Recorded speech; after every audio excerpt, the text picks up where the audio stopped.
All right. Hey. Back at you. I always wonder what would happen if we gave them that. Welcome to a joint meeting with the Highland Township Board and the Planning Commission.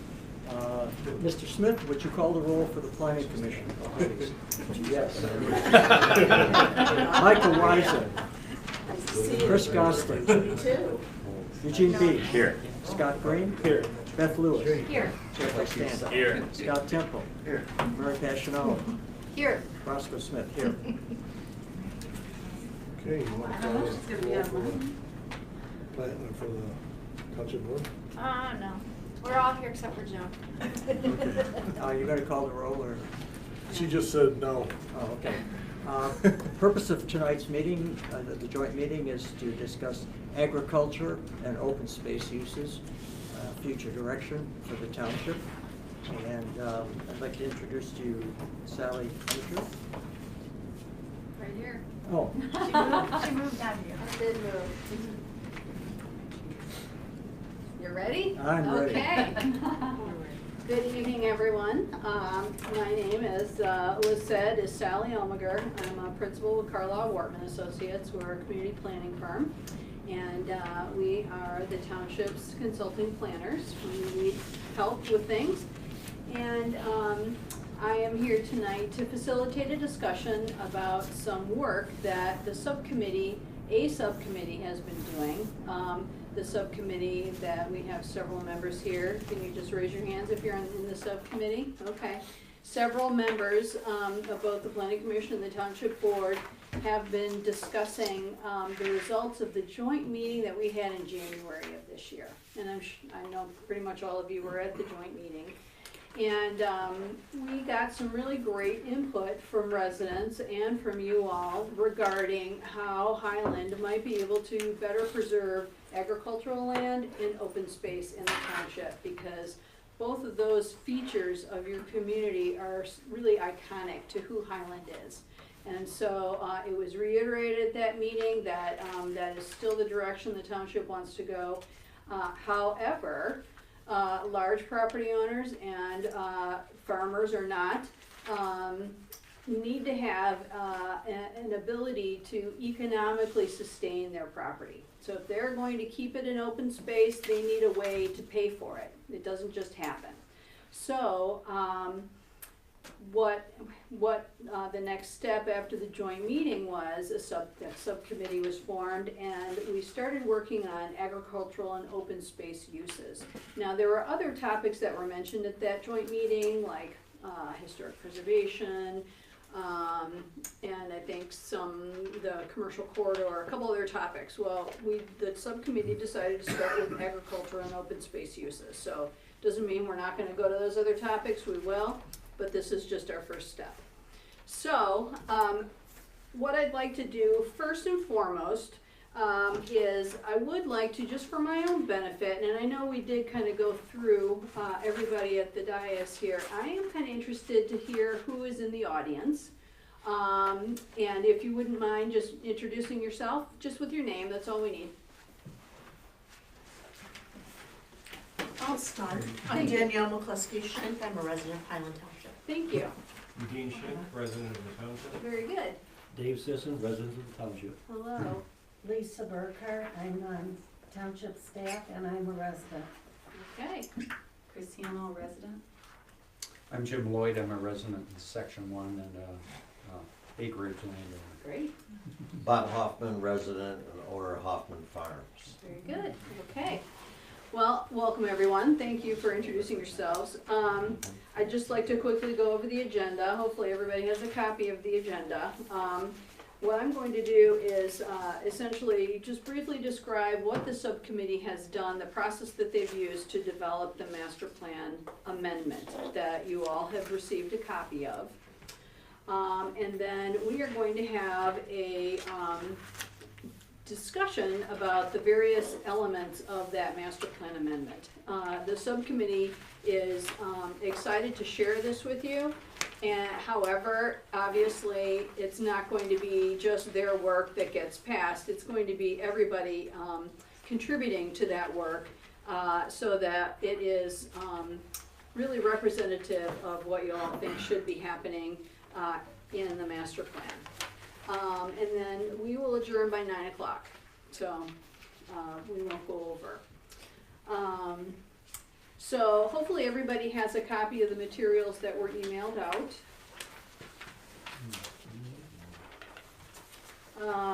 And it was a lot of material, but the most important thing is the appendix, the document that has this cover page appendix, economic viability of agricultural lands. That's the one we're really going to be talking about tonight the most. And if we need more copies, maybe Jenny or Beth, I'm sure, can get more if anybody wants one. There you go. Okay. Thanks, Jenny. Oh, yeah. All right, so I will briefly go through the process that the subcommittee has followed, and then I'll be happy to answer any questions before we get into the discussion part of tonight. So when the subcommittee first met, we did discuss the results of the study session that was conducted in January. And we looked at the suggested uses for agriculture or open space land and then compared those ideas to what's already allowed in the zoning ordinance. And I don't want to confuse people by talking about the zoning ordinance and the master plan. Those are two different documents. I'm pretty sure everybody at the tables understands and is very familiar with both of those documents. But just so everybody in the room is on board, the master plan is the guiding document of the township. It essentially provides very broad but policies and guiding principles that the township will follow in implementing that document. That master plan then is used to create the zoning ordinance, which are the rules by which land is developed in the community. And those rules are going to be based on the master plan and the ideas in the master plan. So anytime you make a change to your zoning ordinance, you want to base it in your master plan. So in dealing with these new ideas that we came up with at the joint meeting, the first step before we change zoning, we have to go back to the master plan and make sure the master plan is describing and supporting that zoning language. Okay? So, even though I just gave that great spiel, the first thing the subcommittee did do is look to see what's permitted. And we did go to the zoning ordinance to see if the uses that were listed are permitted in the zoning ordinance. And I just did a quick kind of tabulation of some of the ideas that were identified at the visioning exercise in January. So we had some type of event center was a very big idea, lodging of some sort, horses and farming, riding stables, traditional small farms, tree farms, direct sales or value-added sales in association with farming or some type of agricultural production. And some of the things that were named were winery, wine tasting, beer tasting, farmers markets, farm to table or truck farms, orchards, apiaries, cider mills, corn mazes. Another topic that was often cited were events, like festivals and harvest festivals and flea markets. Some sports and recreational activities were identified, and then shooting sports were also identified. But really the most common ideas were event center, lodging, horses farming, and then this direct sales of agricultural products. So, when we looked at what was identified at the joint meeting and then compared it to what's already permitted, there's a lot of those things are already permitted in the zoning ordinance, okay?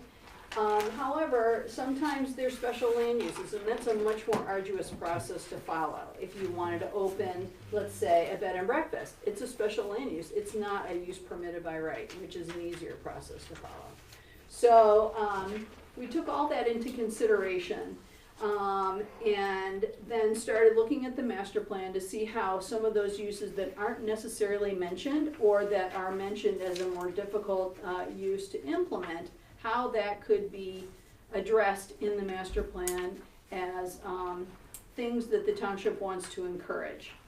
So the subcommittee met several times and we talked about This draft language, it was amended several times, and the key component of our discussion was that the uses that should be allowed should preserve and enhance the agricultural, rural, and open space qualities that are so important to the township.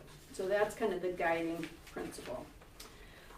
Currently, the master plan does talk about agricultural preservation, but it talks about it in light of development. It doesn't talk about it in just preserving it as it is now, today. So that's kind of the direction that this subcommittee went. What kind of language do we want in the master plan that will tell people who are interested in living in the community, who are interested in starting a business in the community, what can we express to kind of explain, okay, if you're not interested in developing this land, you want to keep it open space, what can you do with it? How can you make a living having that open space? So that's what this draft document is doing. Now, it is organized, starting with the background, which kind of describes what I just described. And it talks about that this is a master plan amendment. Now, Highland, instead of doing a full rewrite of the master plan, oftentimes does a sub-area plan. Well, we're treating this amendment similar to that. So instead of rewriting the whole document, appendices are added to it. And that's what this amendment is doing. We're using the same process that has been done before when the Planning Commission and the Township Board have wanted to change the master plan. We're adding an appendix. So this is in addition to what's already in the master plan. So on page 3 of that document, we do start with a policy statement. And then we have principles and policies for 3 different categories. In general, then principles and policies for agricultural preservation, and principles and policies for open space preservation. Now, when we have our discussion, I thought it might be helpful to read aloud this language, so we can all follow along and kind of, okay, that's where we're at, and then we can talk about it. We can talk about each of the 4 sections. Excuse me. And get people's input and, modifications, things they like, things they don't like, those types of comments. I have a flip chart here. I will be recording the comments, and then we will be modifying this language based on the results of this meeting. So the next step, after we do modify that language, and I haven't discussed this with staff yet, but the next step then, I think, would be to go back to the subcommittee, make sure they're good with the modifications and the changes, and then that document will go on to the Planning Commission for the formal master plan update process. And eventually it will land in the Township Board. So after the subcommittee is ready to hand it off to the Planning Commission, that's the next step. So does anybody have any questions? Are there, things you're not sure about what we're gonna do tonight, or what has happened up until this point? Okay, I like it. This is great. All right, well, I'm going to get this flip chart a little more front and center. And we'll just start doing the work.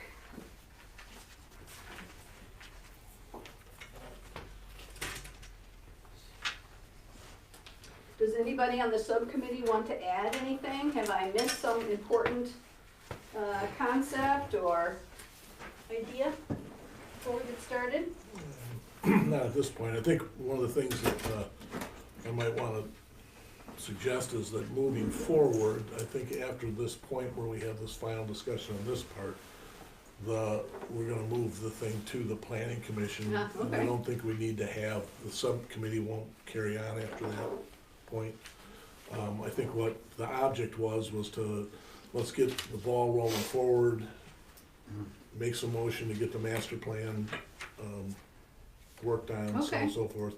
And I think we can do this next step with the subcommittee, do that part, and then move it into back to the Planning Excellent. Commission. Okay, very good. All right, well, let's start with the policy statement. So that's on page 3 of the draft, and that's after all the introductory information. And I will read this, it's not that long. Many of today's large parcel owners have difficulty using their land in an economically viable manner while maintaining the land's agricultural or open space character. This could include a small farmer trying to maintain their farm solely through production of commodity crops, corn, soybeans, and wheat, while they could better sustain their farms with additional farm-based business options. The expansion of farm-based economic opportunities could help large owners preserve their farms and in turn preserve the agricultural and open space character in various parts of the township. In addition, many farm-based economic uses could have fewer impacts on the neighbors, such as noise and odors, than development of these large tracts into residential communities or commercial, i.e. retail uses, like, you know, Target and big box things and shopping centers and things like that. The policy statement goes on to say a large tract property owner, so who may not necessarily be a farmer, but a large tract property owner who is not actively farming the property, but who may have considerable open space with existing farm-type buildings, farmhouses and barns, that could be used for small-scale businesses that benefit from the rural atmosphere or existing natural resources. So that is the policy statement. And essentially it is laying kind of like the big broad picture. This is what we're talking about with these, the following guiding principles that follow after this statement. What's your definition of a large tract farmer? You know, this is a master plan document, so we're not defining things like you would in a zoning ordinance, so we're not saying it must be 20 acres, it must be 50 acres, it must be 100 acres. You can have a truck farm on a relatively small piece of property, like a 5-acre parcel. So we want to stay, with the master plan, we do want to stay rather broad and non-defining. It is really kind of a policy statement, so it's more of an idea statement than it is more like a zoning ordinance that really gets down to the brass tacks. But is it safe to say that we're, for the most part, talking about agriculturally zoned properties, period? We are talking about, thank you for bringing that up. Everybody should have also gotten this map in your materials. And this is essentially the future land use map for the township. And it identifies what the township envisions parcels to be in the future. So this language is talking about properties that are identified as agricultural and rural residential. So it is a 5-acre minimum lot size. Even if it's zoned residential, as long as it's 5 acres. Yeah, we don't care about the zoning. We're just talking about the master plan right now. Okay. Yep. Thank you for. So those of you that have the microscopic version, if you look close at it, you'll see some larger hash marks. Those are the areas that we're talking about. So they'd be bordered by those hash marks. Is that correct, Sally? These areas here? Well, no, the hash marks No, on the the hash roads marks are are- the Those are the visual corridors. sensitivity. No. Those are the corridors. Opposite. Those are the roads. Oh, those So are- we're talking about these kind of bright green All the areas. dark green. Oh, okay, the dark green, yeah. Yep. And Which of those happen to be in? the teal is the state lands. Teal is the So state land, that's it's Highland. more of that. Yeah, we talked about the dotted lines being corridors, right? Now, A there is special- another thing on this map. Since we're talking about the map, let's explain the purpose of this modification. We did change this map by adding those dotted lines because in the original master plan document, it talks about when it's talking about agricultural areas and open space areas, it talks about corridors that contain visually prominent rural open spaces. But the map did not identify which corridors it was referring to. So as part of this process, we thought it was important to actually identify those corridors and mark them on the map. So that when someone is trying to figure out, well, you know, I really want to save my farm and I want to open a B&B in the farmhouse, I'm on a visually important corridor, so that's going to be something that the master plan supports. So the dotted lines are roads. The dotted lines are roads. Exactly. They are roads that have scenic vistas Yeah. that are open space. Yep. So, you know, you can have a section there of say Hickory Ridge, coming up from the south, and it's visually sensitive up until you're maybe to the cemetery and church. At that point, it's starting to transition. So, Yeah, Mary? Why wouldn't, like, Wardlow Road be one of those two, even though it's not agricultural, it's certainly it's shown. open space? It is. It That is. is a- It's stashed, That's the one right in the middle there. That's this one. West Wardlow. Middle Road. Oh, Middle Road. Oh, I thought you said I thought you said Wardlow. Maybe I did, I meant middle, I'm sorry. Yeah, so Middle Road is all open, I mean, if you drive down there, it's all large lots, even though the zoning, or the master plan doesn't match the dark green. There's a lot of farms along that road. I'm just wondering, you know, what criteria, was it only on the agriculturally zoned? This, okay, we're not talking about zoning. So Right. try and, it's hard to separate them. So it's not zoning, this is about master planning and existing land uses. This map, the subcommittee used to identify these key visually important corridors. Now, obviously, everybody's understanding and familiarity with these corridors was also very important. So I think that's probably what you're reacting to. But what this map shows essentially is all these hatched areas are being used currently for agricultural purposes. The areas that are outlined in red are larger lot residential uses. And then, of course, the dark green areas are, now this is the zoning map, so I'm kind of like chiding you for don't think zoning, and here I'm talking zoning, but those are zoned minimum 5 acre for agricultural and rural residential. So not only is the master plan saying we want to keep it that way, but the zoning is also supporting that master plan by limiting those parcels to 5 acre minimums. So when we did go through this whole map, and it was real clear that this area up on the top here of the township is very, important visually. Also down in this corner, this doesn't really count because it's all state land. So, but those 2 blocks of land were really the ones that were identified as having the most visually important corridors.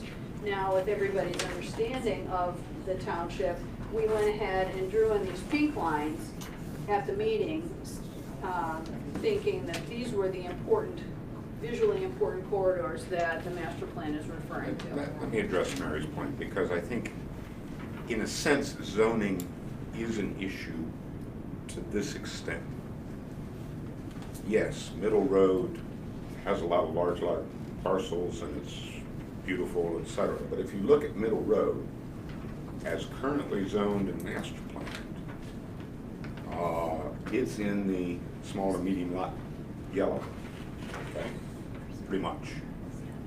In a sense, the horse has already fled the barn there. You'd be very hard pressed to downzone those parcels back.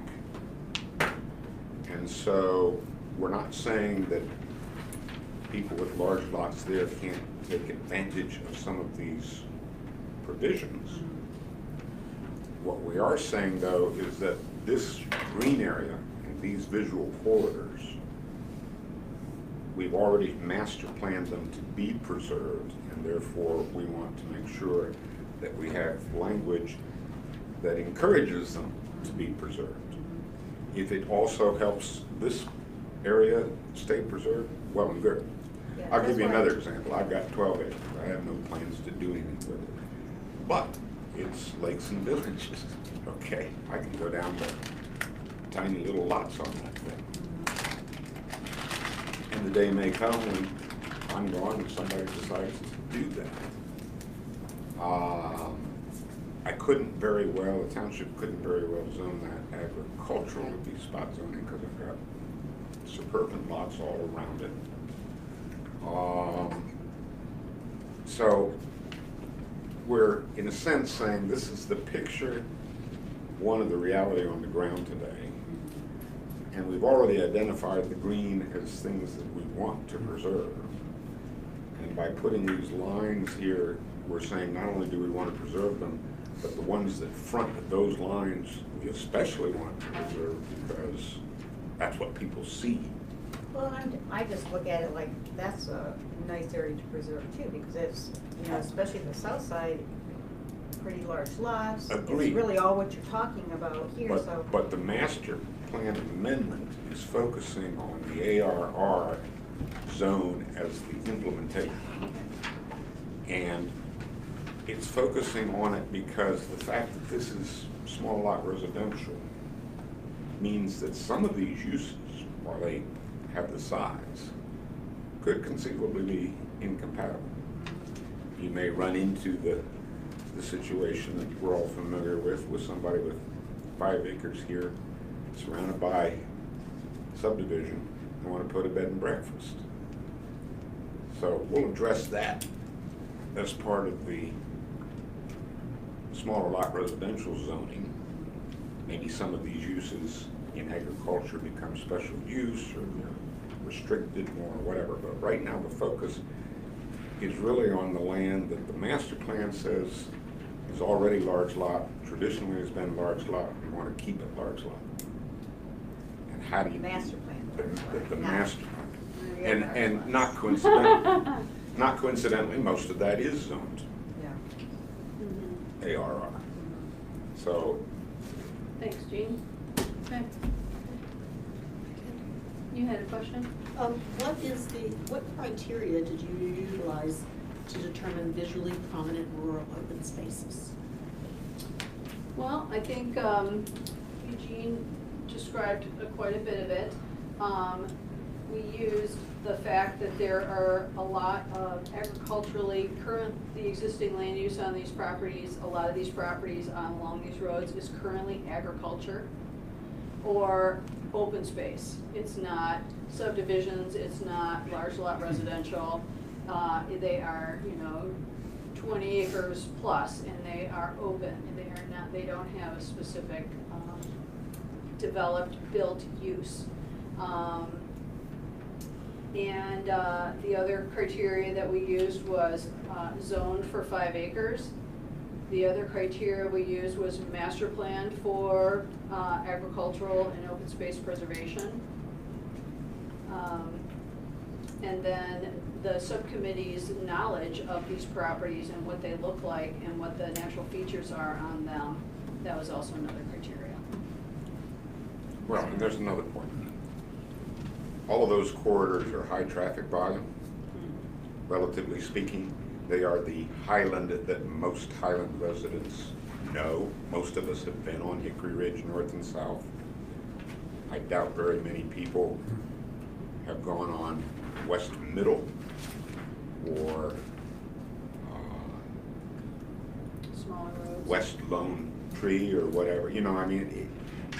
We're saying these are the areas that people are most likely to see. And therefore, any change to that frontage is going to have the most dramatic impact on the overall image of the township.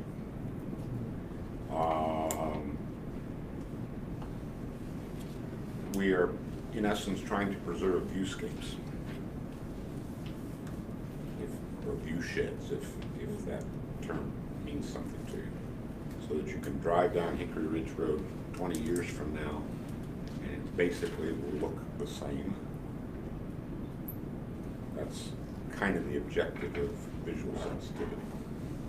Whereas a brand new subdivision along Hickory Ridge would radically alter one's perception of that area. It's now no longer rural. I think an example that I like to use that covers M59 as well is Woodward Avenue in Birmingham, Bloomfield Hills area. What you have is you have literally a scenic corridor that's been maintained since the 1800s like that. I mean, the road was dirt at one time, but when they widened it to a boulevard, they maintained those setbacks, they maintained the natural look, and when you drive that part of Woodward Avenue, it's like, wow. And it's really right in a highly urbanized area. So the idea is, let's capitalize on that out here as well, be a community that you can drive through and go, this place has got that look, it's different. And because it's, you know, you just go down the street here to Heartland and it's changing real fast, and we need to really be looking at the preservation of these scenic views. And I don't believe in these cases that they're, I think what happens is people see these views and want a piece of it, but they don't realize when they come out, if they try and locate on that road or want to subdivide those parcels, that they change the view. So the object is force the view to the best of our ability to maintain that appearance without encumbering somebody's property in a way that they can't use it. Or make a living off of it. Or make a living off of it. Right.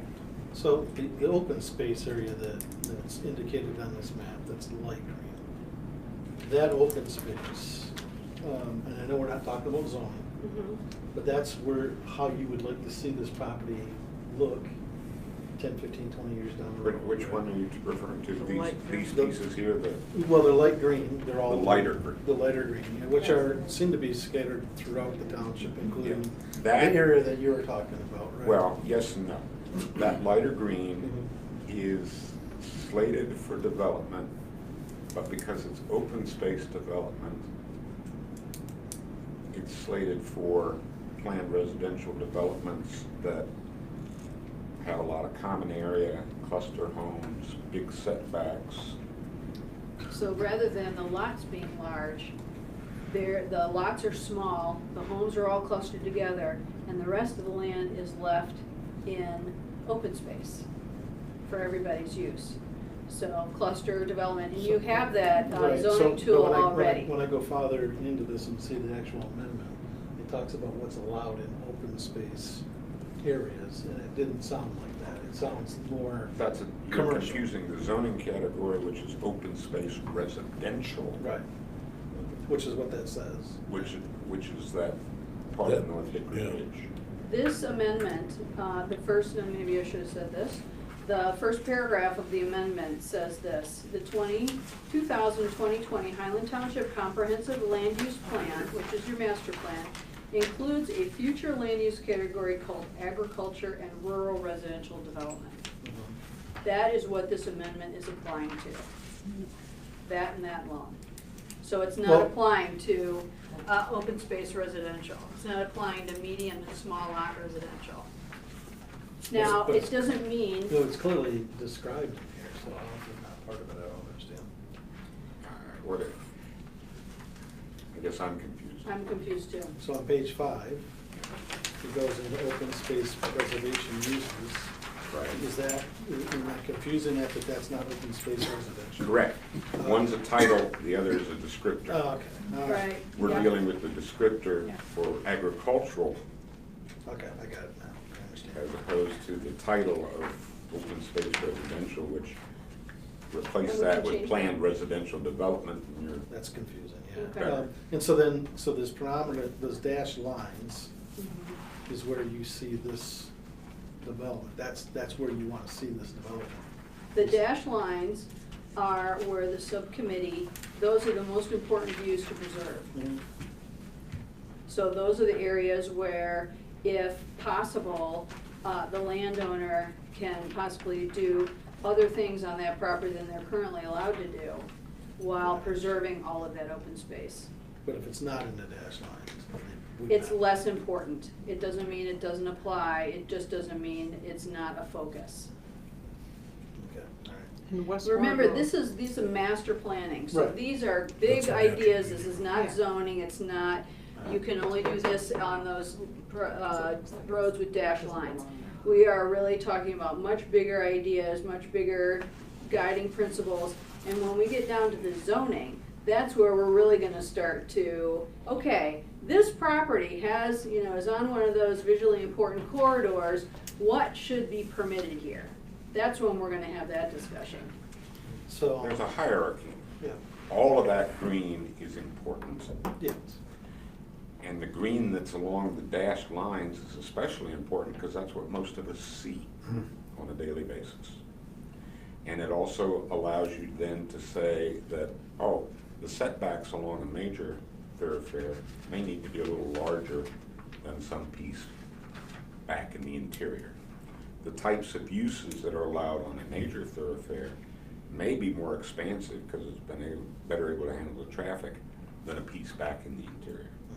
So you may have an event facility on Hickory Ridge because that's a high traffic volume road that you could not have on West Middle because it's dirt and so on and so forth. I mean, we're merely saying we're cutting up the existing large lots in different ways so that when the time comes to actually enact zoning ordinance language, we have a logical basis for making distinctions between large lots that are on a major road, large lots that are on a two-track. Yeah, and that's where I was going, right? Because if you have, you know, 300 half-acre lots used for housing, and then all of a sudden somebody has 20 acres, you know, you don't necessarily want to put in an event center in the middle of that, right? So I was just I want to be careful that we're not setting a foundation that's going to allow spots on it. She's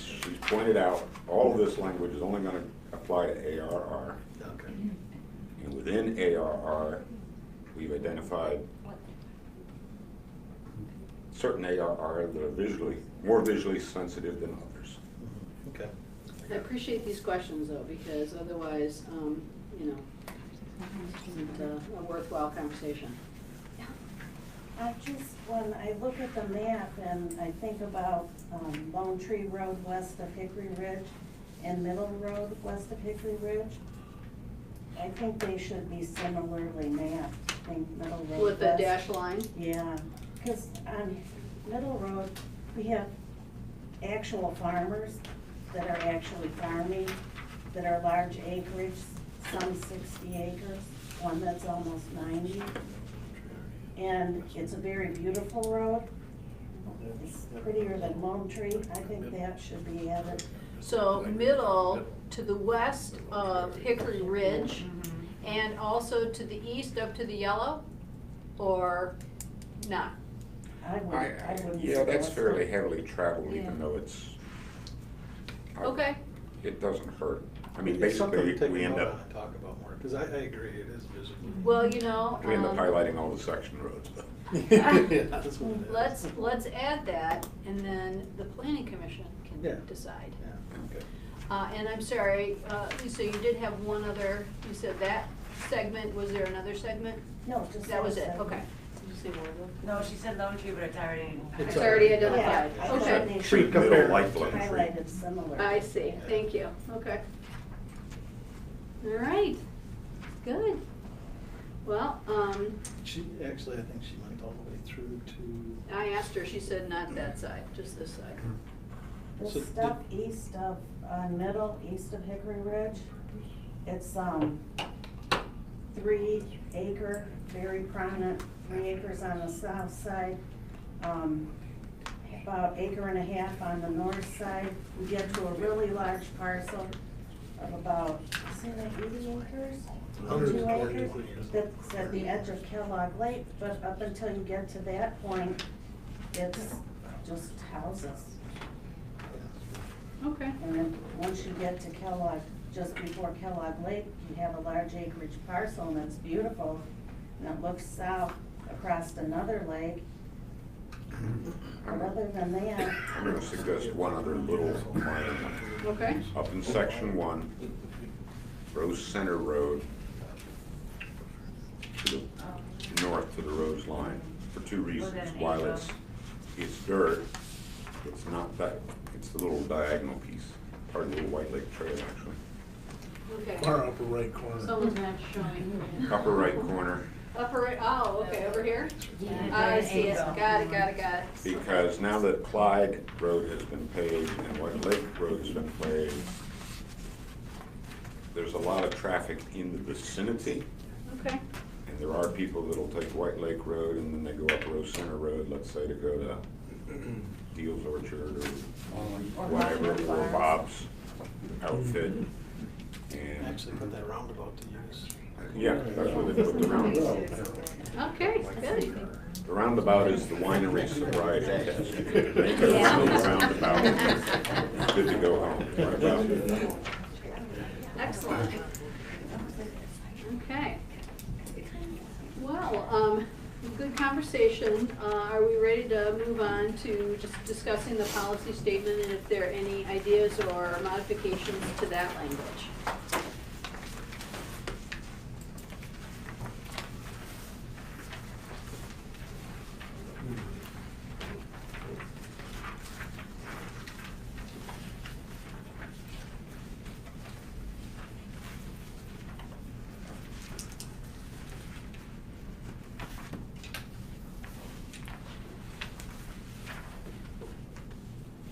Just as a topic or a note, we're not trying to list every possible use. We're just trying to give a flavor for the types of uses, kind of more general broad categories. So, Are you talking about the 2 bullet points there? that's correct. The 2 bullet points on page 3 under the heading policy statement.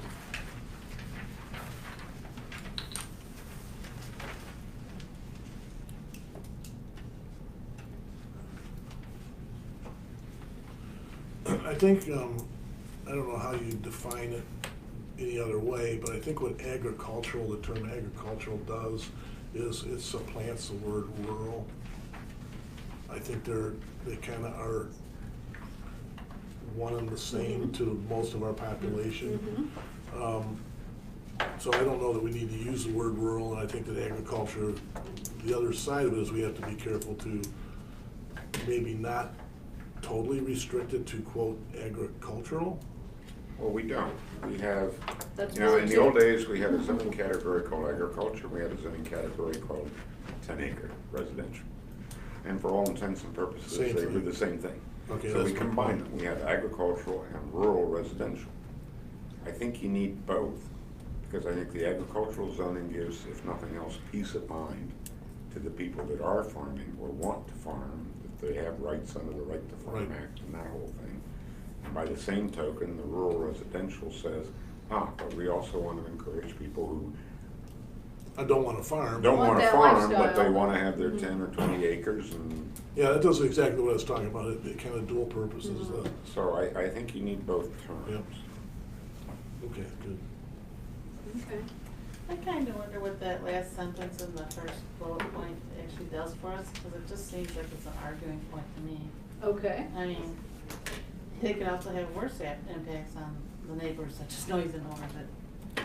I don't think it's a factual thing, I think it's, yeah, it could, it might not. I'm not sure it adds anything to the discussion. Well, maybe just simply say that moreover, many farm-based economic uses may be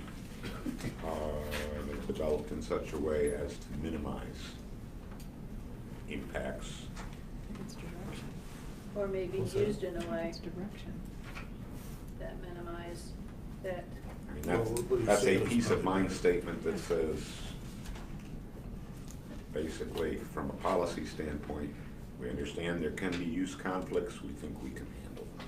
And we could just stop it at such as noise and odors, et cetera, and leave it at that and take off that last, then the comparison sentence, then development of these large tracts into residential commercial. Would that be better? Or I'd simply say The way farm-based that- economic the way that uses may Eugene be said's developed. probably be good. Pardon? I like the way you just said it before. Yeah, farm-based uses may be developed in ways that minimize, if not wholly eliminate, potential adverse consequences on I'll get it for you off the tape, Sally. other uses, something like that. How about neighbors? Well, I think the point you were making there, or at least that I read into it, is that you can have farm-based uses that are adjacent to other zoning or use categories, and sort of recognizing the potential for use conflict, but through the zoning and the setbacks and all that good stuff, we can Minimize that. minimize or reduce it. Okay. All right, I will make that change.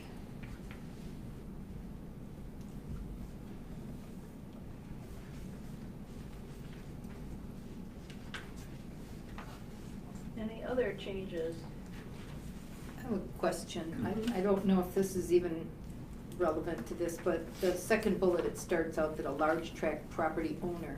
Mm-hmm. So these things are for property owners. If there was a person that was renting that property, would they be able to do these same kind of things? But they're doing it with the consent of the owner under the Okay. lease. Thank you. You could put it in the passive voice, large tract, Owners, well, large tract property which is not actively farmed. yeah. And get rid of the person. Is the idea there, though, that the master plan is trying to convey that only those large tract owners with, and this is what I'm questioning, the word existing barns or buildings? Are we looking at that as No, opposed to because saying somebody who's going to put up a new accessory structure or a barn for said purpose? We do Or we're- have in the in the general principles, we do talk about existing buildings and new buildings. So, again, this is really trying to, be a broader statement, but we certainly could, with considerable open space, with existing farm type buildings, or, you know, the desire to put up new buildings. I don't even think we need to say the buildings, because that kind of, just say considerable open space that could be Okay. used for small scale businesses. Okay, We'll focus on the buildings new or used later. later. Okay. And this isn't, this is not implying that somebody can't build a building. Right. We don't want to imply that. That was my question. Yes. I have a question, and I'm just kind of reading between the lines. Sure. Would the policy intend something like that it's the intent not to permit non-agricultural related endeavors that are provided for in commercial or in industrial areas? Yes, I would say commercial and industrial uses are not what this is describing. And we will talk, if we have a little more detail later on in the guiding principles for open space uses. But it is definitely not for like an industrial park or a big commercial center, shopping center, or anything like that. Well, I mean, how big can anything be on 10 acres or 5 acres? But what I'm more concerned with, that's what actually happens when these things go into business. People take advantage of the residential zoning to get land cheap, and then they open commercial or an industrial operations instead of putting them where they belong in the appropriate zoning category. Well, that's why this is pretty, as you'll see as we talk later on about the proposed uses, it is pretty limited. So, and the zoning will definitely address that. Because I agree with you, I don't think this is appropriate for, you know, a really huge, you know, 100,000 square foot farmer's market. Well, I'm not talking about size, I'm talking about intensity. Well, it Like, for can be either. instance, people oftentimes in the past have taken advantage of even small residential lots with a pole barn to operate Right, weddings. a heavy equipment business Oh, right, where there's right. trucks, heavy equipment, Right. noise, diesel engines, oil on the ground, We're you know, not those talking kind about of any of things. those uses. So let's continue, and you'll see some of the examples of uses that we're talking about. Well, I've read it, but I'm referring more to things that have already happened by opening that door. Well, look, Jim, somebody's entitled to have a barn. Yeah. Somebody's entitled to have as many vehicles as they can fit in that barn. You're preaching to the choir. It's an yeah, it's an enforcement issue, and you're entitled to have a home-based business. Okay. Now it becomes an enforcement issue as to whether or not this is a commercial activity being conducted out of that barn, okay, or an industrial one, versus, you know, a hobby farmer who's got a car collection on the side and so on and so forth. A lot of those aren't bright lines. I mean, it's kind of like you know it when you see it. Yeah, if there are trucks going in and out, and these are obviously not personal use vehicles, then it's probably commercial. I mean, the objective of this is to permit uses that if you went by, first of all, you've seen them in every other community in the country, and you go, yeah, you know, cider mill or orchard, yeah, I've seen those. Square dance barn, yeah, I've seen those. Winery with a little wine tasting facility, yeah, I've seen those. 20,000 square foot pole barn with heavy duty trucks, no. I mean, we've got to be careful of the word commercial, because anything that generates money is, in one sense of the term, a commercial enterprise. But there are rural commercial enterprises or agricultural commercial enterprises, and then there are retail and wholesale and industrial and office commercial. Yeah, I'm specifically concerned about things that are not related in any way to agriculture. And to me, the language here, the overarching statement is that preserves and enhances open space and agricultural activities and the character of that space. So somebody's landscape yard with all those trucks coming in and out, that is not preserving the rural and agricultural character of that area. So as far as a policy statement is, that is the overarching statement. And you know, we can make that much more obvious in this language if you think that would be helpful. Well, I'm just saying, based on past performance. No, I can appreciate that. I know, that is It's a dividing line that should be addressed. Right. No, I know. I agree. All right, That's all. Don't hit me, but I think one of the things that we have to be careful about is that there is a hidden business environment in this community. There are just dozens and dozens, we don't know how many, small businesses that are operating out of large lots or even agricultural stuff that are innocuous, that are not causing any negative effect. And I think we have to be careful not to destroy that part of the economy. We got, what, almost 15,000 people getting laid off by General Motors? Where are we gonna get these jobs? We gotta make sure that people can do things that generate revenue for them to survive in their own environments. It doesn't mean you turn the whole place into a free-for-all. But we have to be careful. That's why I was using the term agricultural. We gotta be careful about using the term agricultural and minimizing the use of the land in ways that might be wrong. And I know, Jim, what you're trying to say is let's not let the industrial thing start there and then boom into a bigger business, and then they go, well, we've been here forever. And there are some that, like we talked about landscape, yards that are strictly landscape yards and not a growing nursery operation. So there's defining lines there that you have to start to look at. Is it a nursery operation? Is it not a nursery operation? Is it growing? You could grow on a small lot. And that's why hopefully the zoning ordinance will have performance criteria Yeah. rather than trying to make abstract definitions that we can argue about. Or list absolutely every use that you can possibly think Yeah, you of, and can. then, a year later, you've got a whole new use that you didn't think of. So the guy that has a small landscape, one-man landscape thing, and he parks his trailer in his yard every night, you address that through performance criteria. In in terms of impact, visually, noise, pollution, everything else. Traffic. Okay, good comments. And something else I heard, like, your question was, Jim, was that there's this category of uses that doesn't really seem to fit industrial, or they can't find the industrial land to do it.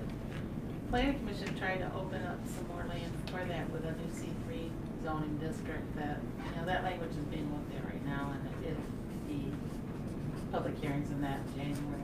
But we're trying to recognize that those uses are out there and they need somewhere to be, and maybe we can use that district elsewhere in the township too. Once we're confident we got the language right.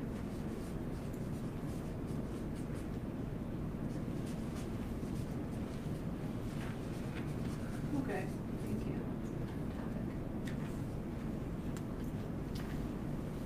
All right, so shall we move on to the next item? It's already 8:30 and I did tell you you were leaving at 9, so. You don't know us. We don't know her very well. That's right. So, the next section, starting on page 3, goes into the guiding principles and policies, and there are 3 categories. One says in general, one says agricultural preservation uses, and one says open space preservation uses. So the in general essentially applies to either ag preservation or open space preservation. And I'll just quickly read through them so everybody understands and knows what they are. 1, natural features in the area will be preserved. Such features including woodlands, wetlands, lakes, streams, corridors, steep slopes, groundwater recharge areas, landmark trees, and fence rows should not be modified or removed. The township will coordinate planning efforts with adjacent townships along common boundaries to preserve agricultural land and open spaces in the adjoining areas. 3, the designated area will not be served by public water and sanitary sewer service.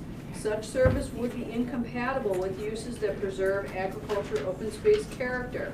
Individual septic tanks, drain fields, and water supply wells will be encouraged to serve residences and uses on individual lots in this area and under certain limited circumstances. Private community wastewater systems may be used. 4, guiding principles that apply to both agriculturally related and open space related compatible businesses include the following. A, agriculture and open space use along the road corridors that contain visually prominent rural open spaces will be preserved. The corridors containing visually prominent rural open spaces are identified in the map on the next page, our map. B, compatible businesses will not generate excessive noise, light, or other off-site impacts. C, existing agricultural buildings and homesteads, where available, will be encouraged to be part of the compatible business in their existing footprint. If permitted, any new buildings will preserve agricultural character and scale, and the architecture of any new buildings will be consistent with the existing architecture on site and with agricultural buildings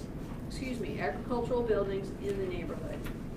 D, the site will provide adequate vehicle access from a public road. The public road will be able to accommodate the proposed traffic generated by the use.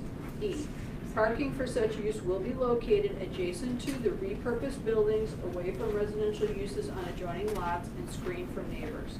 F, lighting for such uses will be the lowest necessary for safe use of the site. G, hours of operations for such uses will be limited to ensure neighbors have quiet enjoyment of their property. So those are kind of like the general. Here we're laying out the general ideas of open space and agricultural preservation areas. Are there any, yes, comments? I have to apologize, I have to leave, my son has to be picked up from skiing, but I do want to thank all of you guys for all the time and effort. I think Highland has a unique opportunity here to get it right. And Rick already mentioned it with the development coming from Heartland and the development coming from Waterford and White Lake. I think we could do something more unique like Rick suggested. If you look at that area on Woodward Avenue, it's been like that for 100 years and it's really enjoyable. Yeah. Until you get down to, everything else is retail, on top of retail. And so I thank you guys very much, and I'm glad I'm agriculture area of Highland. All right, thank you for coming. Yes. I have a question. Yeah. Under your guiding principle D, the Yes. site will provide adequate vehicle access from a public road. Yes. When I look at your corridors that contain visually prominent rural spaces, Mhm. other than Lone Tree Road, are any of the other corridors dirt roads? Well, dirt and public are not necessarily mutually I didn't ask exclusive. that question. I asked you, are any of the other corridors dirt road? Because I live on Lone Tree Road, and I will tell you, we have a significant problem with the traffic that already exists on that corridor. And that is a road that the county has told us must remain dirt because of the nature of how that road was constructed when they put it through. It cannot be paved. So when you are opening that road to additional traffic, including potentially commercial agricultural type traffic, I have to wonder if there are any other dirt roads that may not be able to sustain the weight of the traffic vehicles that are coming down the road. Were those dirt? Ward Row, part of Middle. Are we addressing that issue? I mean, as a community, shouldn't we be looking at that issue? Well, I am fairly confident that that would be something that we talk about during the zoning process, so. But should we be looking at it while we create our master plan, before we get to zoning? Should we be looking at whether the roads that we're designating to allow this structure to be built We're can not sustain? designating to allow. We're designating the roads as having scenic significance. But then we're carving in an exception for additional businesses to be placed on that No, not road. necessarily. We're simply saying that if, in the future, something meets a bunch of other criteria, the scenic part still must be maintained. The fact that it's designated scenic doesn't mean that the road per se has the ability to meet all the other criteria that. But we're talking about economically viable businesses for the large lot usage. We are encouraging our large lot owners to preserve their large lots by usage of a business. Right. And as one of those features, shouldn't we be looking at whether our township has the structure? I mean, we're talking about Woodward, which is a very different road than Lone Tree Road. We have problems where Lone Tree Road, there are times it's impassable because of the traffic problems, the potholes, and the already congested nature of that road, which was designed not for the traffic flow it has. I'm not disagreeing with that at all, and it may very well be that Row or Lone Tree, while it's scenically significant, doesn't pass muster under another set of criteria that talks about its ability to handle the volume. Why is it in there now? Because it's still scenically significant. If It's you, my understanding that you designated scenically significant roads because that's where most of the people in Highland Township see, so thereby you're intimating that there's a higher volume of traffic on those particular roads. Right, but that still doesn't talk about the ability of the road to handle other things. and I have to say, if you don't identify them as visually important, they will not have the protections that the zoning ordinance, once we get to that point, that the protections of the zoning ordinance would allow it. So these visually important roads are not going to be encouraged to be developed. They're being encouraged to be preserved and to only allow uses that can be accommodated. One of the criteria is going to be, can the roads actually accommodate that business? Is And that if it's a criteria in the pothole, master plan? pardon me? There, Is that it's right there. It's What's right right in there? D. The public road will be able to accommodate the Proposed traffic generated by the use. Exactly what that's saying. So, And also to address the road itself, the reason that road doesn't get fixed is because you can't get most of the people on that road to allow it to Agreed. get fixed. yeah. It's not a scenic byway that's designated like By the state. like Wardlow Road is by the state. It is not repairable because the public that lives on it, the people that live on it, as a general rule, don't want anything done to it. That's not what was said here 8 years ago, when the Oakland County Road Commission came in and spoke.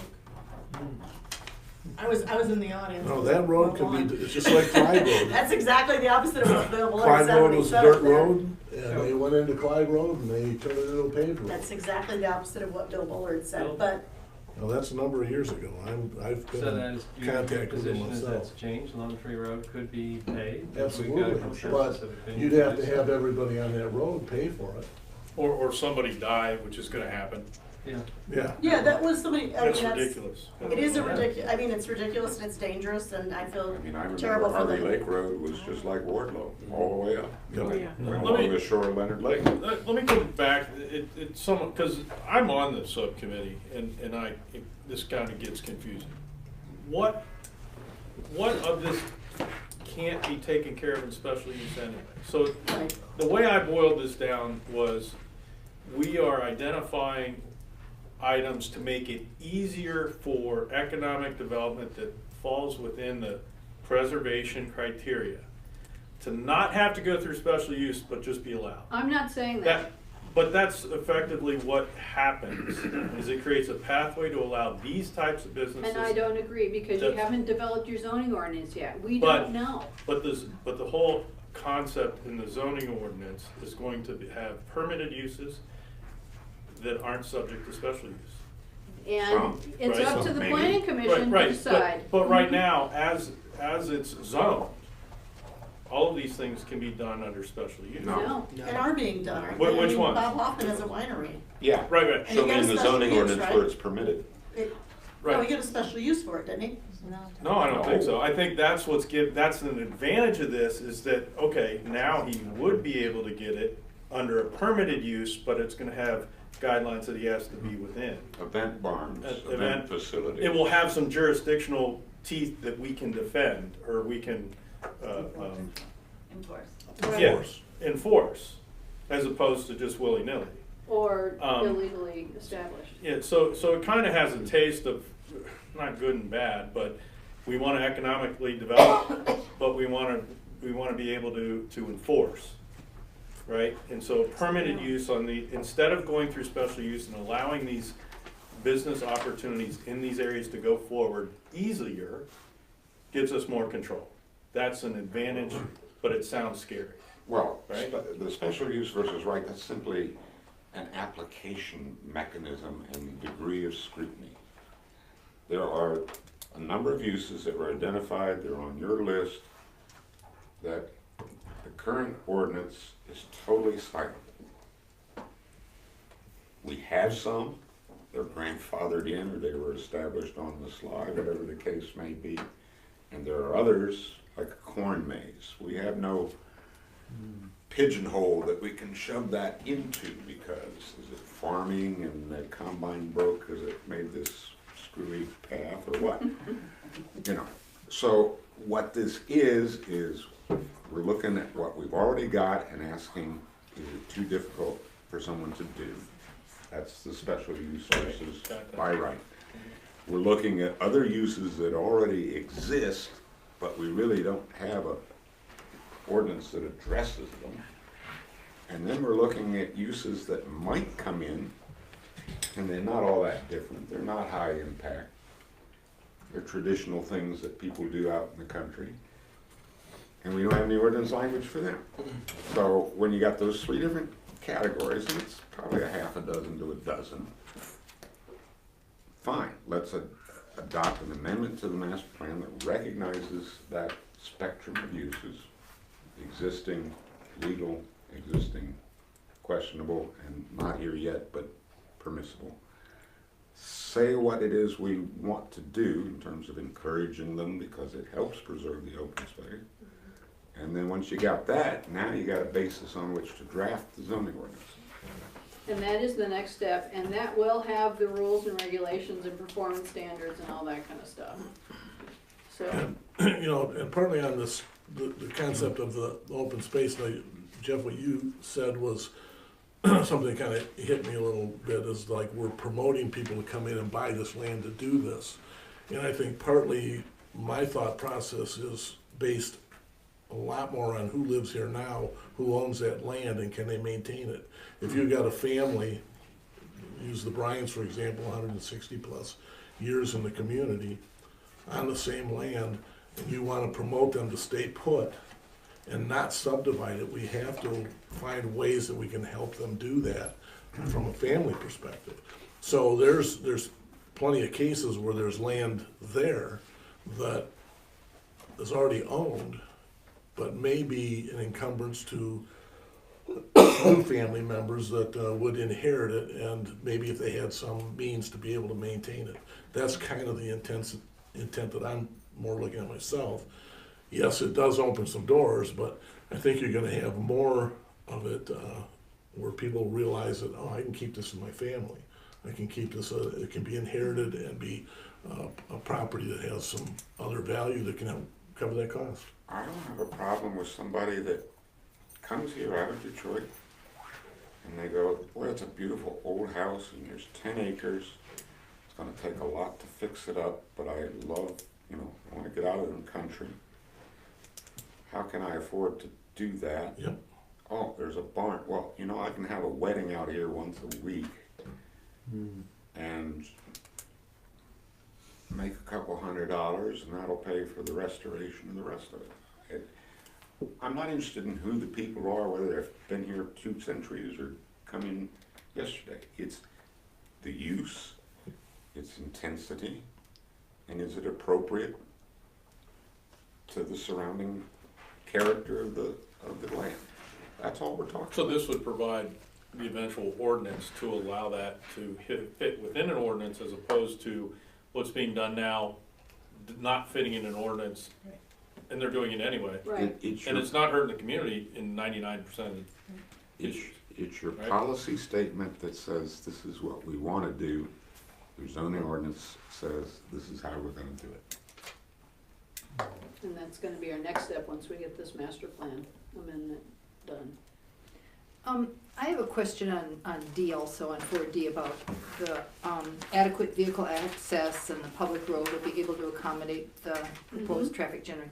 Does that mean that the person could make upgrades to the road, like if they had to have the turn lane going in or things like that?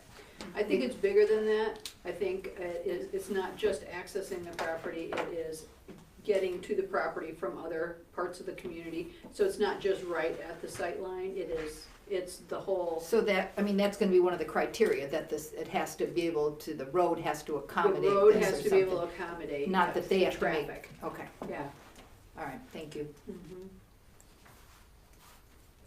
So I have a question now. So what comes first, the property or the road to accommodate the potential for the property? Well, if it's a public road, it's going to be the road is first. So, It is so remote that a public road will be established to access a piece of property. It's just very, very remote. but I'm saying, what if you want to develop Who's a, assessing if the road is adequate? That will be in the zoning ordinance. Think of this Yeah. as a series of punch cards, okay? And You're showing your age with punch cards. Yes, I right? am. You know? We all get it, right? card Yeah, let's we had it. into the century we're in a little bit. Let's go Well, past I punch can't cards. think of a modern analogy, but here's a card called road, and there's a checkbox, adequate, not adequate. And then here's another card for property and size, and another card for whether it's visually this or that. And it's almost like they're holes punched in those answers, and to succeed, you gotta be able to stick the pin through all those cards and pull the set out. Right, but by the designation on the map, we've already checked, you've already put your pencil through the visually, I forget your exact Right, so language. that one Your- says- Your that one- visually prominent Yep. rural open space, Here. by that designation in your master plan, am I correct? Let's walk through it. I got 10 acres. First question is, Can do we I answer have- my question before we walk through it? do we have an adequate size? Yes, Apparently no. not. You could almost flow chart this thing. Is the use I want in the list? Yes. Am I on a public road? Yes. Is the public road adequate for the use that I'm proposing? And it's a perfectly legitimate use. Answer no. Sorry, Gotta So go who back to square determines one. if the road is adequate or not? I'm just saying, if you Because have. it's not gonna be a special use committee, so how's that determination made? Well, there will be criteria in the ordinance that I assume Right. talk about whether it's paved or not paved, what Oakland County Road Commission rates the capacity at, what the traffic volumes are, whether it's signaled, speed limits, sight distances. All that stuff can be put in ordinance language. If you're on Hickory Ridge, chances are you don't have nothing to worry about. No. No, I'm saying someone who had property on Hickory Ridge. They have to worry about the visual sensitivity. I understand, it's just when I look at this map and I look at your visually prominent rural open spaces, at least a portion of many of those roads are in your area that have the medium to small lot residential, your 1.5 to 3 acres. So one side of the road may have your large tract lands, but the other side of the road has your smaller residential properties. And it seems to me there's a dichotomy and a disconnect there between those two master goals. All the more reason to make them visually sensitive, and therefore, if I've got 10 acres across the street and my frontage is visually sensitive not only to traffic, but to the people on the other side of the street, my setbacks may be greater, my screening requirements may be greater, my lighting requirements may be more strict, my landscape may be different. We are simply identifying factors. We're not placing value judgments on them yet. That's what the ordinance does. But we're saying visually sensitive areas face a higher burden because they're visually sensitive.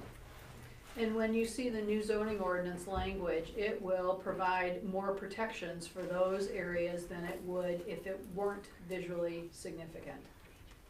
So it's really more of a protection mechanism or identifier than it is something to say, hey, come on, we want these areas developed. It's the opposite of that. And what we can do, there is, Beth got me the adopted master plan, there is language in here about these visually important, prominent, rural open spaces. That's where I got that term. It's already in this document. It just wasn't identified on a map. So that's the only reason the map is even being touched, is because the master plan talks about it currently, but we don't know what those areas are. So, I think what we can do for the next iteration is to include that language that's already in here as part of this update process. Not that we're gonna change that language, but just so people are aware that that's what the master plan says, and the map's being updated just to address the current language. Right, the current language doesn't have the designations. It does not show that your the map, amendment right, changes. exactly, yeah. Okay, excellent. Okay, so then, do you think any modifications need to be made to this, first section of the guiding principles? Or we kind of discuss them and are satisfied with the way they're drafted? Okay. Then the next section is agricultural preservation uses. And- Just one thing first, sorry, I was Sure. just thinking about it, but first sentence in A, Yep, and we don't need to get into discussion about it, but perhaps you and Beth could look at it. I just worry when I see that word will. I don't really worry, I just wonder what that could potentially open us up to, and is that the most appropriate word? That's all I'm saying, is, we certainly can change it to should, or are encouraged to. I could just see, a tornado came through and it knocked 3 trees down. Well, you know what, the master plan says you will. That's fine, no, I'm with you. And the same with number 3 about public water and sanitary sewer service. I have concerns that it says it will not be served by public water and sanitary sewer service. There's a reason for that, and the reason is you supply sewer, by law, you will end up having to subdivide. You will get run over, and you'll see all your open land disappear. Yes, we need sewers, we need them on lakefronts, but when you've got open land that can support a basic residential use, 5 acres, 10 acres, and if it doesn't support it, shouldn't be built on. And so that's the way to preserve that open space. The lakefront lots have all been built up, I mean, since the 70s, 80s. They're there, we gotta live with them. 1870s maybe. Even I the understand, 20s. as a So, resident of the township, I am registering my displeasure with the fact that we are communicating to our community that we're not gonna serve certain areas with public water and sanitary sewer. that's correct. And I think that's Because already the in adverse your current consequences master that has from a planning point of view. And And there are adverse consequences from a planning point of view for a community that is aging that cannot maintain their privately owned infrastructure as well. Well, that's not the township's responsibility. and if you want to see the cost of the sewer hookup and front foot benefits on along a 440-foot frontage on a 10-acre parcel, septic tank's cheap. And that's the biggest thing, is infrastructure goes to the moon when you can't service it every 100 feet. If you don't have a tap, you're not gonna pay for it. And the ones that don't pay for it is everybody else that it does have 100 foot and can tap it out like lakefronts do. So it's economically not feasible to service the open agricultural properties. That's just all there is to it. It'll be a big enough problem to get the ones on the lakes to I mean, what's a typical SAD assessment per year for a small lot? For a small lot, we were looking at, you know, $1,000 a year for their payment for the capital costs, plus capital Plus tap fee. maintenance and, you know, on that kind of costs. And that's on a small lot. You wanna put a sewer in front of a 10-foot or a 10-acre parcel? You're talking, No, but I have concerns when our visually prominent rural open spaces roads have one side with large tracks and the other side with small tracks. I think that when we're doing a disservice to the people on the small track side when we put that kind of mandatory language in the master plan. I think it's already in there. There is a utilities area already designated in the township, and none of these parcels are anywhere near it. So there's already a utilities area designated in the township. And so this is, we're not saying anything new here. Yeah, you wanna preserve agricultural, don't supply it with sewer. And I don't think that water is necessarily the correct thing to do either, because all you have to do is look at what happens in the city environments that we have. You can toxify the entire community off of city water, but it's pretty hard to do it on an individual well, so. This language also does talk about private community wastewater systems. So Yes. it's not completely eliminating the ability for a group of homes to have a sewer system on their own. It's just not public sewer. It's not a pipe running down a road. It's a small system that only serves those properties. You had something you want to say? Yeah, back to agriculture.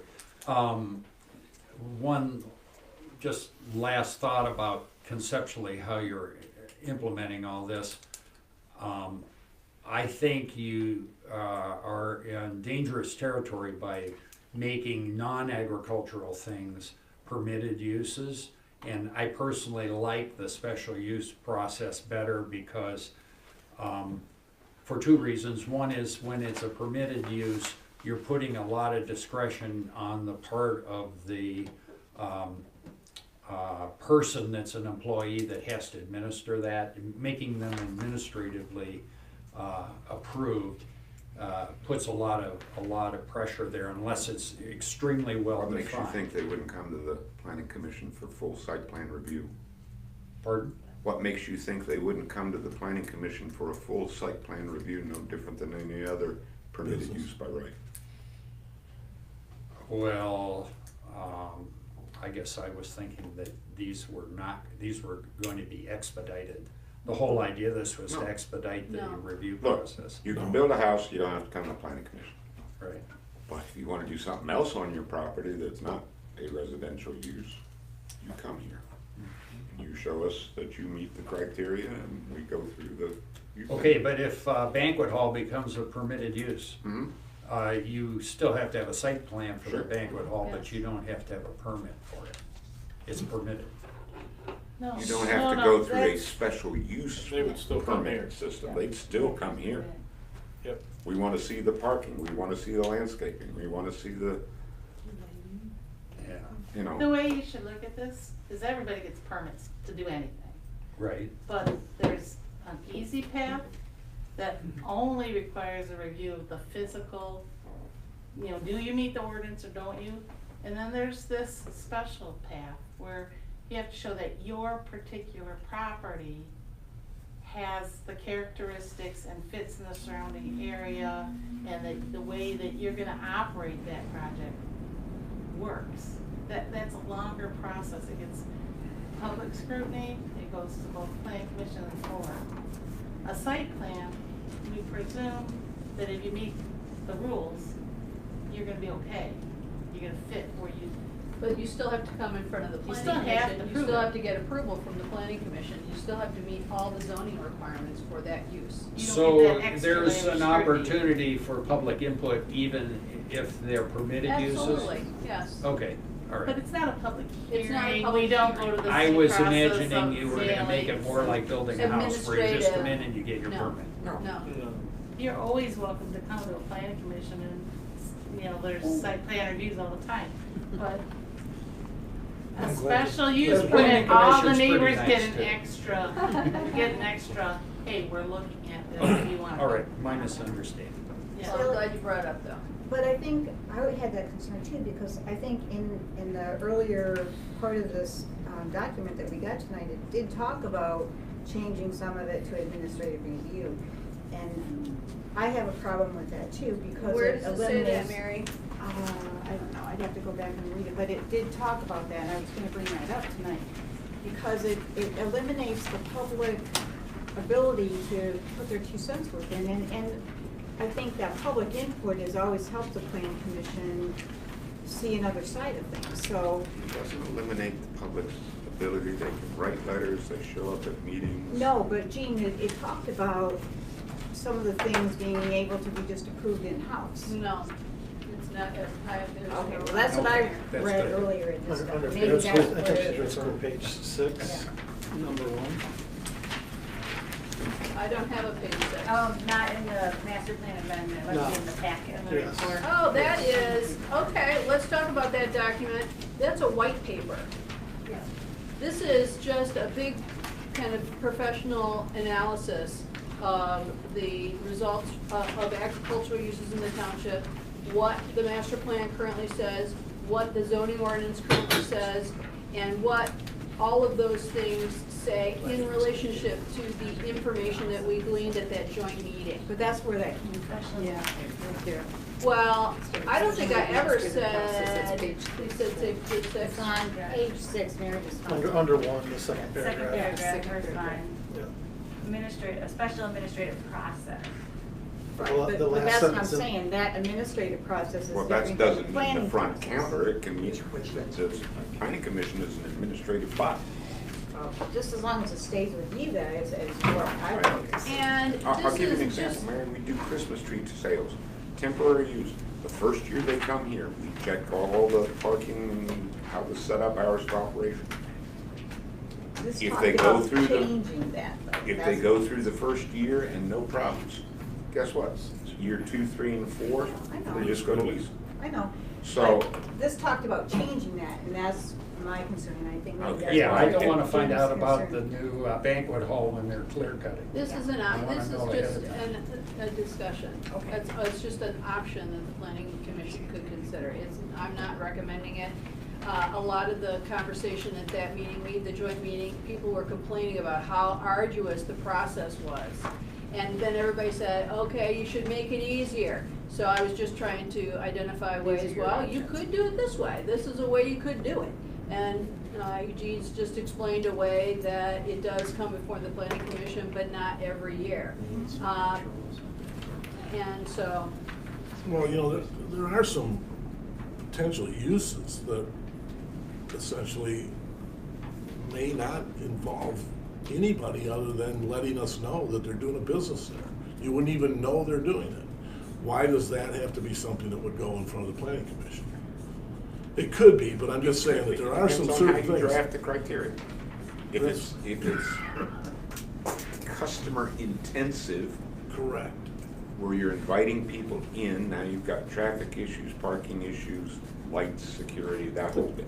Yeah, but the other side of it. The other side of that is, I'm the guy making Christmas wreaths. That's my little business. I got a little pole barn out back. I go out and harvest my greens, I make the wreaths.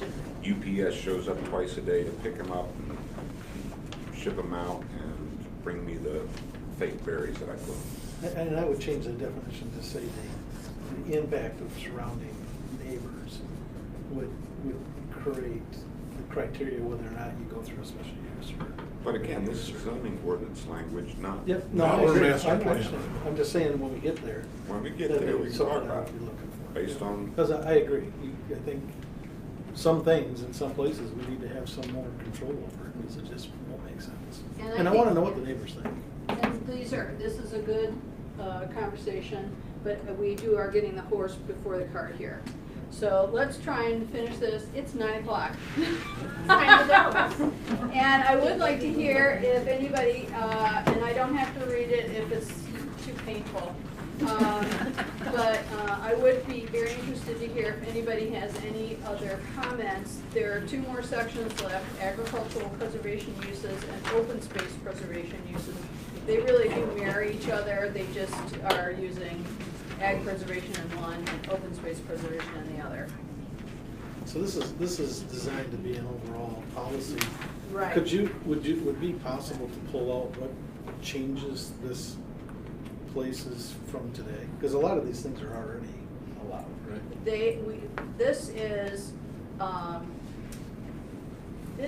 These uses are not described in the master plan at all. Now, there may be a few of them that are permitted as special land uses in the zoning ordinance, but they are not discussed at all in the master plan. So that's When the what this master plan language was is. written, it used the word agriculture in the traditional sense of large-scale farming. And it's never been amended since. So Obviously, when the it's- reality on the ground has changed, and our understanding of what constitutes agricultural type uses has changed. So we're merely trying to bring the language into the present and accommodate in the process things that people have traditionally, or in recent years, come to associate with agricultural uses. So I understand that, Eugene, and so, paragraph number 1 is something that I think we all understand that is agricultural use as of today. Correct. And we would all kind of understand that and associate that. Some of these other things are not things that we currently have in our community. We may not have any terminology in our master plan for any allowances in any way. It'd be nice to be able to pull that out separately, just so I can see what major changes is this gonna play in our master plan. Okay, Mark. So like, All of this language is new. I understand it's all new, I'm just saying that the first one is already kind of a known structure. We know that if you're in the agricultural area, you can farm, right? That's really what paragraph 1 says. And number 2, we have zoning language that talks about roadside stands and Yep. farm markets. Right. But we're acknowledging this as being a way that Desirable. people can encourage open space preservation through making their land pay. So what'll happen is somebody from the outside, a developer will come in and go, I'd like to see your master plan. The master plan's gonna make those statements. Now, the rest of that stuff in terms of ordinance, now if they say, oh, well, we've got something we think fits in there, now you can go to the ordinance and the ordinance can do the detail work for it. Number 4 is kind of a hybrid. There's some things that it talks about that we currently permit, even though they're not specifically mentioned in the master plan. There are other things like event barns and whatnot that are neither mentioned in the master plan nor in the zoning ordinance. And that's what I'm saying, if we have a list of the differences, it would be helpful for me. Well- But if you don't want to, I can dig through it and find it. This is it, right here. So, Oh, there we go. the event center, the zoning ordinance does permit conference centers, which is the most similar thing to an event center. So, but what's not addressed is an event barn, a resort, a wellness center, a restaurant. Now, not an ARR. It's allowed in other districts, but not an ARR. Lodge, bed and breakfast, it is already allowed. horses and farming, all these things, riding stables, farms, orchards, apiaries are already direct, they're specifically allowed. Direct sales, farm market, truck farm, cider mill, corn maze, entertainment, already allowed. Winery and tasting room, brewery tasting room, not listed. Festivals are allowed, flea markets are not listed. Active sports fields are allowed. Adventure course, off-road vehicle park, canoe, kayak outfitter, nature center, not listed. Shooting sports, archery and shooting ranges are allowed in C2, not in ARR. And not listed at all in the zoning ordinance is airsoft, paintball, and shooting range, outdoor shooting range. Sorry, I didn't understand what you're saying. That's exactly what It's I'm all new! Yeah, it's not all new. New language! And the fact that that list is up there doesn't mean that we're going to include everyone or not. That's Right. still a question down the road.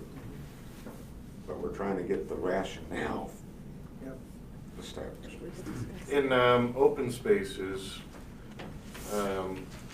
4B, I see the word will again, but I think I like it there. I just wonder, doesn't A cover what we have after the comma in 4B under open spaces? Where are you? 4B. Open spaces, 4B, the bottom of the document. Thank you. A kind of covers, I think, what's after the comma, or do we really need what's after the comma in B? It's not a big deal, it doesn't need a discussion, I just wondered. But I did like the word will in that Okay. first piece of 4B. I think that can be fleshed out. Mm-hmm. You're right, it is redundant. So I can eliminate it if you like. Yes?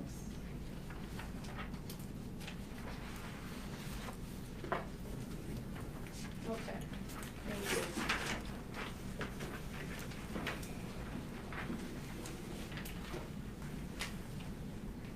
Now, this is not the last bite at this apple.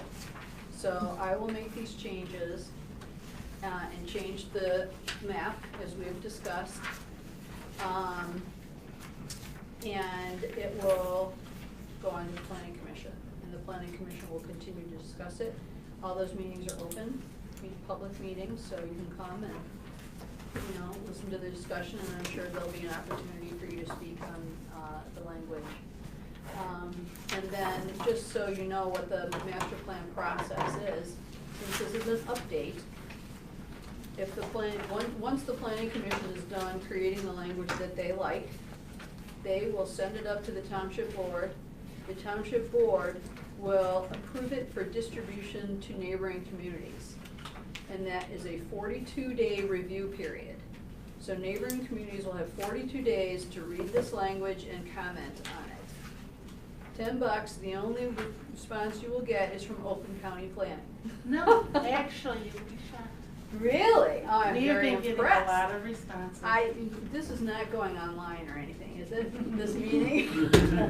Yes. My apologies to surrounding communities.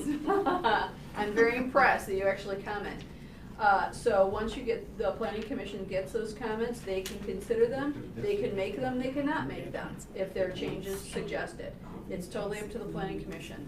Then the planning commission will hold a public hearing, and that will be another opportunity for the public to have another, you know, bite at this apple. Once the planning commission refines and finalizes the language, it goes to the township board. The township board considers it at a public meeting, not a public hearing, but just a public, you know, meeting where everybody can attend, and they will be the ones who will finalize and adopt it. So it's gonna be another 6 months if we're lucky, or 8 months.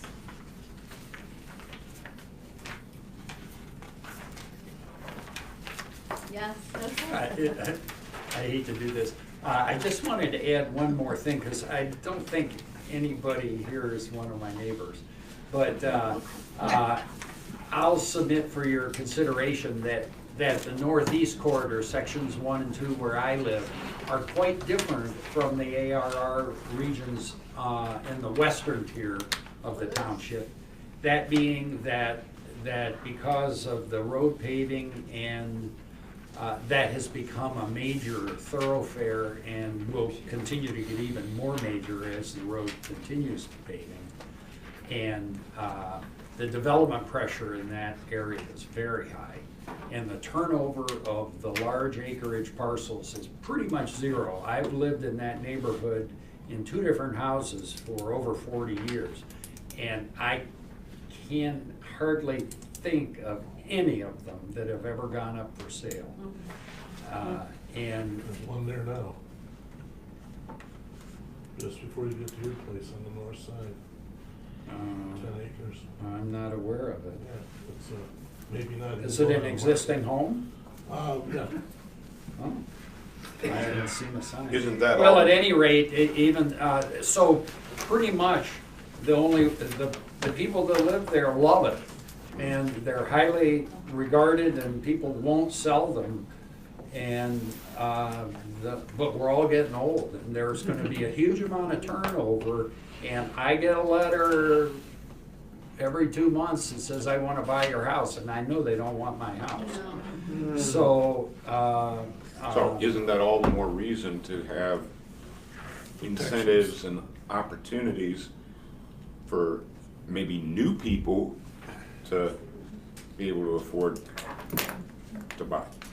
yeah, I appreciate the efforts at preserving the way it is, because it's gonna need a lot of effort to preserve it, because the pressure from land developers will be real high as the properties turn over. So as long as your incentives don't change the character of the neighborhood, I think it's great. Obviously, it will to some extent.